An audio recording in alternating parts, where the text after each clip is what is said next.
جمال الوجود بذكر الإله وتصفو الحياة بنوره. السلام عليكم ورحمة الله وبركاته. الحمد لله وحده والصلاة والسلام على من لا نبي بعده أما بعد. আমরা বিগত দর্শে কোরআনে কারীমের 3 নম্বর পারার সারসংক্ষেপ আলোচনা করেছি।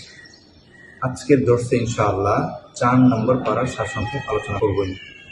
আল্লাহ তাআলা এই 4 নম্বর পারার শুরুতে আলোচনা করছেন আল্লাহর রাস্তায় ব্যয় করা সংক্রান্ত আলোচনা দিয়ে।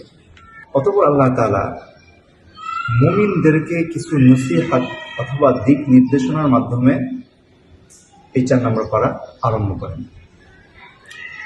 কখনো একটি বিষয় বলে রাখি যে কোরআনে কারীমে আহলে কিতাব দ্বারা উদ্দেশ্য হচ্ছে ইহুদি, আর বনি ইসরাইল দ্বারা উদ্দেশ্য হচ্ছে খ্রিস্টান জাতি।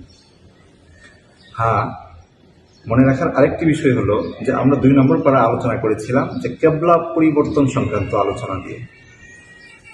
তো 2 নম্বর পারায় যেখানে আল্লাহ তাআলা বলেছিলেন যে নবী মুহাম্মদুর রাসূলুল্লাহ সাল্লাল্লাহু আলাইহি ওয়াসাল্লামের মনের যে তীব্র বাসনা ছিল যে বাইতুল মাকদিস থেকে কিবলা ঘুরিয়ে কাবার দিকে করা, এইটা আল্লাহ তাআলা কবুল করেছিলেন। অতঃপর ইহুদিরা মুশরিকরা যে ধরনের হটকারিতাবশত দাবি উত্থাপন করত, সেই দাবির কিছু জবাব আল্লাহ তাআলা ওখানেও দিয়েছেন। তবে আল্লাহ তাআলা এখানে নতুন করে সেই দাবির খণ্ডনের ব্যাপারে আল্লাহ তাআলা বলছেন যে কাবাকে কিবলা করার অন্যতম 3টি গুণ আছে বিধায় আমি এই কাবাকে কিবলা বানিয়েছি। এই 3টি গুণের মধ্যে অন্যতম একটি গুণ হচ্ছে পৃথিবীতে সর্বপ্রথম ইবাদতখানা হলো কাবা। দ্বিতীয়ত এখানে রয়েছে বিশেষ কিছু নির্দিষ্ট বিষয়, যেমন মাকামে ইব্রাহিম, হাতিম ও জমজম ইত্যাদি বিষয়। তৃতীয়ত কাবার আরেকটি গুণ হলো যখন কেউ হেরেম শরীফে প্রবেশ করবে তখন সে নিরাপদ হয়ে যাবে। আল্লাহ তাআলা এই ব্যাপারে আরো হুকুম করে বলছেন, যখন তোমাদের সামর্থ্য হবে তখন তোমরা হজ পালন করো। আল্লাহ তাআলা আরো কিছু দিক নির্দেশনা দিতে গিয়ে বলেন, যদি তোমরা আল্লাহ তাআলাকে ভালো করে মজবুত করে শক্ত করে আঁকড়ে ধরো তবে আল্লাহ তাআলা তোমাদেরকে হেদায়েতের পথ পর্যন্ত পৌঁছে দিবেন। আল্লাহ তাআলা বলেন, তোমরা আমি আল্লাহকে সব থেকে বেশি ভয় করো। এমন দিক নির্দেশনা দেওয়ার পর আল্লাহ তাআলা বলছেন, তোমরা সৎ কাজের আদেশ করো এবং অসৎ কাজে বাধা প্রদান করিতে থাকো। আল্লাহ তাআলা বলছেন, মুসলমানরা যেন কখনোই কাফের, মুশরিক, বেঈমান, মুনাফিকদের সাথে সম্পর্ক বা বন্ধুত্ব স্থাপন না করে। সে ব্যাপারে 4টি কারণ হিসাবে আল্লাহ তাআলা উল্লেখ করছেন। 1 নম্বর কারণে বলছেন, মুনাফিকরা, মুশরিকরা বা কাফেররা সবসময় মুমিনের ক্ষতি করার চেষ্টা করে। 2 নম্বর, তারা দিল থেকে এটা চায় যে মুসলমানরা যেন সবসময় দুনিয়াতে এবং আখিরাতে কষ্টে পতিত হয়। এটা মুনাফিকদের বা কুফফারদের এটা তাদের মনের বাসনা। 3 নম্বরে আল্লাহ তাআলা বলছেন, তাদের কথাবার্তায় মুসলমানদের প্রতি তীব্র ঘৃণা বিদ্বেষ জড়ে পড়তে থাকে। 4 নম্বরে আল্লাহ তাআলা বলছেন, তাদের মনে মুসলমানদের ব্যাপারে অনেক বেশি ঘৃণা থাকে, অর্থাৎ মুখের থেকে বেশি ঘৃণা অন্তরে থাকে। এই 4টি কারণে কোনো মুসলমান যেন মুনাফিক অথবা কাফের, মুশরিকদের সাথে সম্পর্ক না রাখে, এই ব্যাপারে আল্লাহ তাআলা বলেছেন। অতঃপর আল্লাহ তাআলা বদর যুদ্ধের আলোচনা এনেছেন, কিভাবে বদর যুদ্ধ হলো এবং বদর যুদ্ধে কিভাবে আল্লাহ তাআলার গায়বী সাহায্য এসেছে, ফেরেশতারা এসেছেন, এই সম্পর্কিত আলোচনা এসেছে।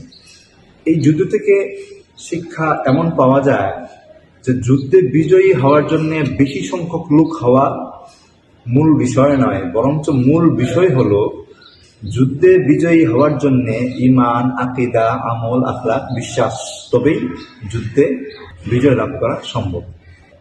এ ব্যাপারে আরো বলা হচ্ছে, মুসলমান যতদিন সত্যকে আঁকড়ে ধরবে ততদিন পর্যন্ত মুসলমানরা সাহায্য পেতেই থাকবে। আল্লাহ তাআলা বদর যুদ্ধের পর পুনরায় দান খায়রাতের ব্যাপারে আলোচনা এনেছেন এবং সুদের বিরুদ্ধে কঠোর হুঁশিয়ারি উল্লেখ করেছেন। সর্বশেষ দিকে আল্লাহ তাআলা বলছেন, জান্নাতে যেতে হলে দান করতে হবে বেশি বেশি এবং জিহাদ করতে হবে। প্রসঙ্গক্রমে এখানে বদর যুদ্ধের আলোচনা এসেছে বটে, কিন্তু মূলত উহুদের যুদ্ধের আলোচনা বিস্তারিতভাবে এসেছে। আর উহুদের যুদ্ধ হয়েছিল মূলত বদর যুদ্ধে এই কুরাইশদের পরাজয়ের প্রতিশোধমূলক। অর্থাৎ কুরাইশরা যখন বদর যুদ্ধে পরাজিত হলো, তখন তারা এই প্রতিশোধ নেওয়ার জন্যে পরবর্তী যে যুদ্ধটা সংঘটিত হয় সেটাকে উহুদ যুদ্ধ বলে থাকি আমরা।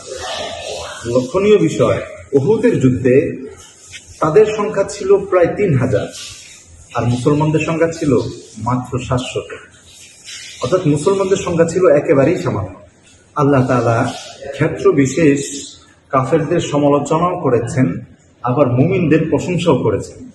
আল্লাহ তাআলা মুনাফিকদের ভ্রান্ত ধারণা দূর করার জন্য আরও প্রায় 25টি আয়াতে বিস্তারিত আলোচনা করেছেন। এখানে আল্লাহ তাআলা হামরাউল আসাদ যুদ্ধের আলোচনাও নিয়ে এসেছেন। সূরার শেষ দিকে আল্লাহ তাআলার জিকিরকারী ব্যক্তিদের ব্যাপারেও আলোচনা করা হয়েছে।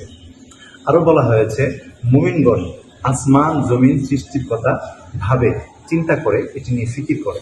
সূরার শেষ দিকে এসে আল্লাহ তাআলা সফলতার কিছু মূলনীতি বা দিক নির্দেশনা আলোচনা করেছেন। এই মূলনীতি বলতে গিয়ে বলা হয়, 1 নম্বরে ধৈর্যের উপর অবিচল থাকতে হবে যদি সফলতা পেতে চাও। আর 2 নম্বরে বলা হয় যে আল্লাহ ভীরু জীবন পার করো। 3 নম্বরে বলা হয় সাহসিকতা প্রদর্শন করো শত্রুদের সামনে। 4 নম্বর জিহাদের জন্য সবসময় নিজেকে প্রস্তুত রাখো। এই কথা বলেই সূরা আলে ইমরান এখানে সমাপ্ত হয়। অতঃপর আল্লাহ তাআলা নতুন একটি সূরা নিয়ে এসেছেন, সূরাতুন নিসা। এই সূরাতুন নিসাতে প্রায় 176টি আয়াত রয়েছে। আর এই নিসা বলে নাম করার কারণ হইল, যেহেতু এই সূরার মাঝে আল্লাহ তাআলা মহিলাদের অনেক নীতি, মূলনীতি, বিধিবিধান, হুকুম আহকাম আলোচনা করেছেন, এই জন্যে এই মহিলাদের নামেই নামকরণ করা হয়েছে সূরাতুন নিসা বলে।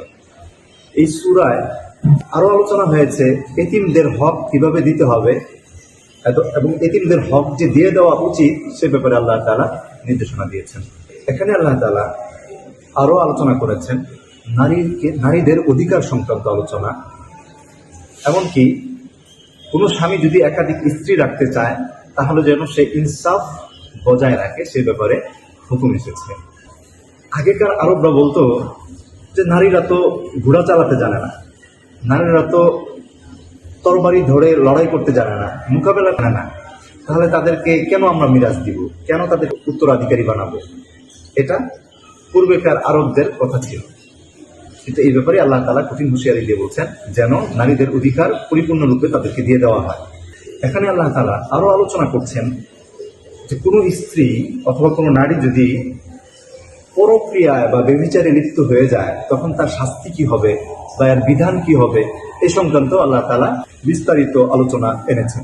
আরো আল্লাহ তাআলা বলছেন স্বামীদের ব্যাপারে যে তোমরা কখনো তোমার স্ত্রীদের সম্পদ জোর দখল করতে যেও না এবং তাদের সম্পদ নেওয়ার জন্য তাদেরকে উত্ত্যক্তও করা যাবে না। এ ব্যাপারে আল্লাহ তাআলা নির্দেশনা দিয়েছেন। অতঃপর আল্লাহ তাআলা আলোচনা করছেন যাদেরকে বিবাহ করা যাবে না তাদের সম্পর্কে। এ সংক্রান্ত বিস্তারিত আলোচনা এখানে এসেছে। এছাড়াও আরো বলা হয়েছে যাদেরকে বিবাহ করা যাবে এ সংক্রান্ত। আরো বলা হচ্ছে যে দাসীদের সাথে আচরণ কেমন হবে, এমনকি দাসীদের মধ্য থেকে যদি 2 বোন একত্রিত হয় তাহলে 2 জনের সাথে একত্রে মিলিত হওয়া যাবে না, এ সংক্রান্ত এখানে আলোচনা এসেছে। এমনকি এটাও বলা হয়েছে যে 2 বোনকে একত্রে বিবাহে রাখা জায়েজ নেই, অর্থাৎ 2 বোনকে একত্রে বিবাহ করা যাবে না। আল্লাহ তাআলা এই আলোচনা করার মাধ্যমেই 4 নম্বর পারার আলোচনা সমাপ্ত করেন। আল্লাহ তাআলা আমাদেরকে এই 4 নম্বর পারা আলোচনা শুনে বুঝে আমল করার তৌফিক দান করুন। ওয়া আখির দাওয়ানা আলহামদুলিল্লাহি রাব্বিল আলামিন।